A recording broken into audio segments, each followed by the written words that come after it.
Hey there, my name is Landon Elliott. I have a watcher right here and then two on the call right there. Here's my outfit. Okay. All right.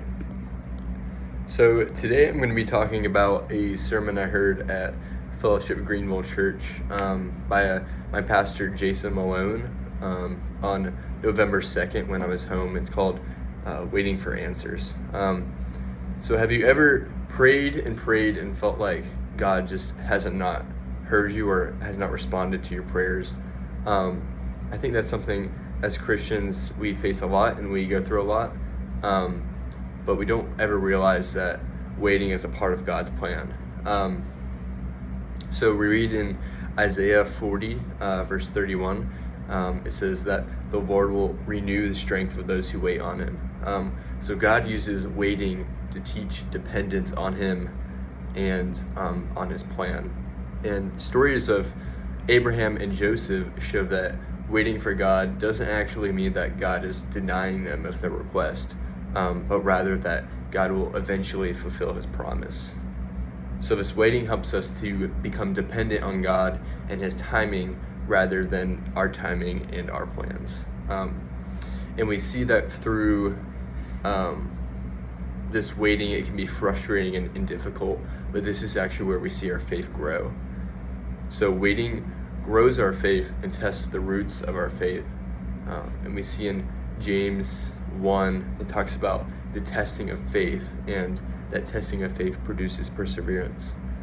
So faith isn't proven when everything is easy and nice and relaxed, but rather when it's the times where God seems silent and there's not much going on from him, it seems. But this teaches us patience, humility, and surrender. And God uses these times of waiting to prepare us for our next season. And this prepares us for God's purpose. So we see that throughout Scripture, rest is needed for us to be ready for times of work.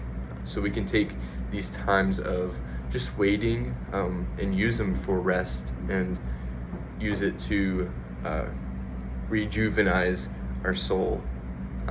And God uses these hidden seasons to prepare us for fruitfulness also. So while you're waiting on the voice of God or for your prayers to be answered and it seems like nothing is happening, you can use this time to look inward and reflect and see where you are falling short, and use that time to build up good fruits in yourself. We can also use this time to trust what God is doing in our lives. God does not owe us anything, and he has already blessed us abundantly.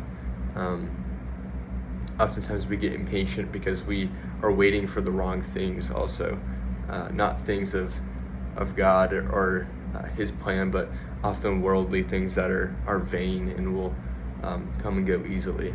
So we should take a look at how blessed we are while we're waiting and really reflect on how good the Lord is. Having this viewpoint can change how we view life.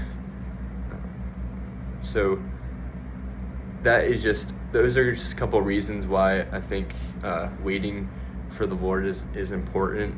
And that's what Jason was trying to get through during this message, to show that when God says wait, he's not punishing us, he's preparing us actually for something greater. So to summarize this whole up, waiting builds dependence, strengthens faith, and prepares us for his purpose. And to end my speech today and how Jason ended his sermon, he gave us a verse from Psalm 27:14. It says, "Wait for the Lord, be strong, and let your heart take courage." So that was just a good sermon that I heard, and I thought I would share it with you guys.